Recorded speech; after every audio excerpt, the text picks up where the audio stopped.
For 38 years, the official record said Wayne Gretzky asked to be traded, but the NHL and Peter Pocklington made sure you'd never learn that the most important transaction in hockey history wasn't a trade at all. Someone collected a check, someone made a call, and the league that benefited most from both helped bury everything underneath a story about a woman and a Hollywood address. August 9, 1988. The Edmonton Oilers had just won their fourth Stanley Cup in 5 years. Gretzky was 27 years old. He had just led the playoffs in scoring. Nobody dismantles a dynasty that is still winning. That's not how professional sports works. Within weeks, Wayne Gretzky was standing in a Los Angeles Kings jersey beside new owner Bruce McNall, posing for cameras in a city that barely knew hockey existed. The official story arrived almost immediately. Janet Jones, Gretzky's wife, had pushed for the move. Hollywood, fame, the California life. Edmonton took it personally. The entire country did. Canada called it a national betrayal. Flags came down. Sports pages ran front-page grief.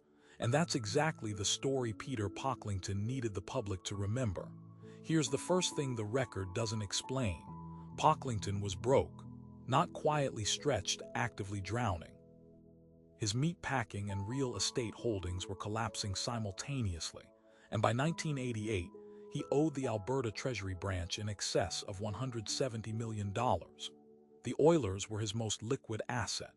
Gretzky was the asset inside the asset, and Bruce McNall didn't just hand over players and draft picks in that deal. He handed over approximately $15 million in cash. That figure was never formally confirmed by the league, never disclosed in the official transaction summary. In standard NHL trades, cash consideration is required to be reported. The league's own bylaws say so, except nobody enforced that requirement here. The deal was structured around a conventional multiplayer exchange, Marty McSorley and Mike Krushelnyski heading west, so the cash underneath could sit in silence. Journalists who asked about the financial terms were told they were private. In a league that claims to regulate competitive integrity, that is not standard practice. That is a favor granted by someone with the authority to grant it. But the obvious explanation doesn't hold when you follow the timing. If this was simply a desperate owner liquidating his star player, the league had tools to intervene. The NHL could investigate any transaction that appeared to undermine competitive balance. They chose not to. Commissioner John Ziegler held a press conference within 48 hours and declared the deal fully legitimate with no irregularities. 48 hours, before any formal review could have been completed.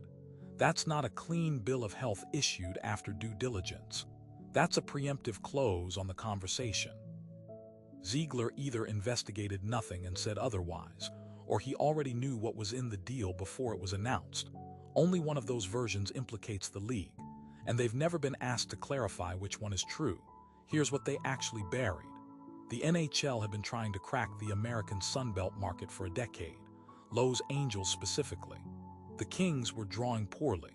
McNall had purchased the franchise in early 1988, and the operation was hemorrhaging.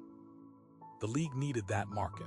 A Gretzky in LA was worth more to the NHL's television future than any threshold for competitive fairness.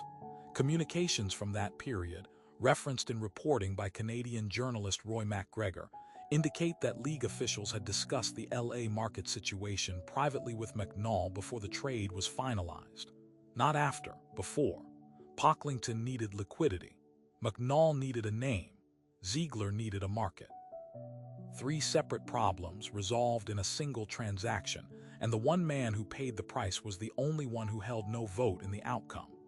Gretzky himself told a Canadian television interviewer that the trade was not his decision. His words, not his decision. The narrative about Janet Jones came from Pocklington's operation. It worked because it gave the public a human being to blame who wasn't the league, wasn't the owner, wasn't the commissioner. She still carries it. Walk into any bar in Edmonton today and mention her name. They will tell you she's the reason he left. She never made a single call. Think about what that actually cost. Edmonton lost the greatest player the sport ever produced and collapsed within 2 years. McNall used Gretzky's celebrity to borrow hundreds of millions against artificially inflated sports assets. He was convicted of bank fraud and conspiracy in 1994 and served time in federal prison. The league that benefited from the market expansion he delivered never once publicly connected those financial mechanics to the 1988 deal. Pocklington lost the Oilers anyway in 1998, sold under financial pressure, the same pressure that started all of this. Every party that gained from that transaction either collapsed quietly or never acknowledged the machinery underneath it. The official record held because no single piece of it was provably false.